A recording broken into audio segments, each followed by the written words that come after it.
remember, I'm not here to tell you what you want to hear, but what you need to hear. And the first and foremost thing that I want you to do is to switch up your mentalities and be more rational to the fact that not all cops are bad.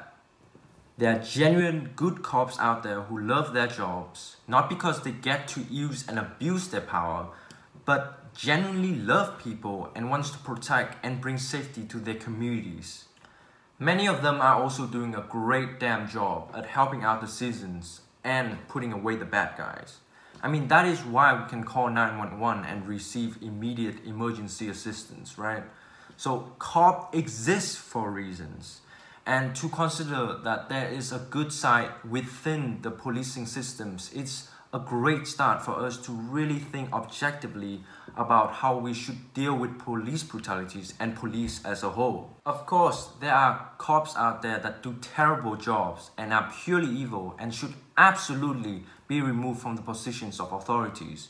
And I'm not here to promote the funding to help these kind of people and their corrupted structure, but we do need to fund the police properly to produce the highest quality cops. Just like the same way if we want to have the highest quality students in an educational institutions or employees in a workplace. So that should come with better funding to then not only recruit and get better cops to involve, but also to weed out the corrupted, social pathological and racist motherfucker out of the system. Because it takes a large responsibility to be a cop. Not everybody can take this job.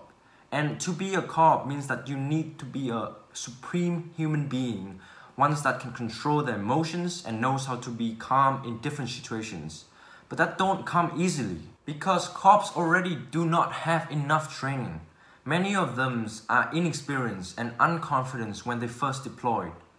A lot of them don't know what to do. That's why we had the situations where there were 3 police officers whom stood around and watched a murderous cop on top choking a man for 8 minutes straight. Clearly, the police need to be put in practice and similar circumstances more often to then learn how to read the situations better. Police needs to be trained more in de-escalations, be more confident, more patience, less emotional, so they don't have to rely on pulling out their guns every time they encounter a situations, because that's the only way they know how to protect themselves. So without proper funding, these things are not gonna happen, and it will only cut out the good cops from the job. And if we defund the police, who wants to be a cop anymore? I don't think many of you realize how damn hard it is to be a police.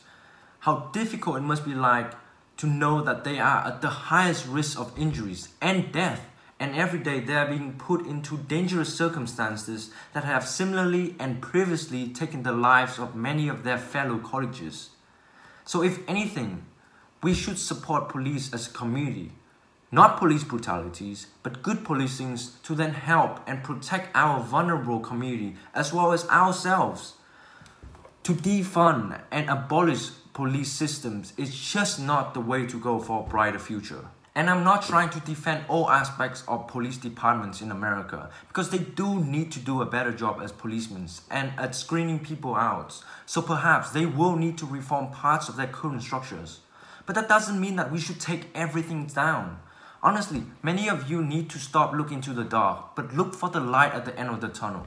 Go find the grass that is greener on the other side and recognize that there are good police and authorities out there who are relied and dependent upon by millions of people to bring safety to their families and their livelihoods. We need cops, that is a fact, whether you don't like them or not. People need cops, and yes, this includes Black communities and other minorities communities, and we too will need cops at some point in our life.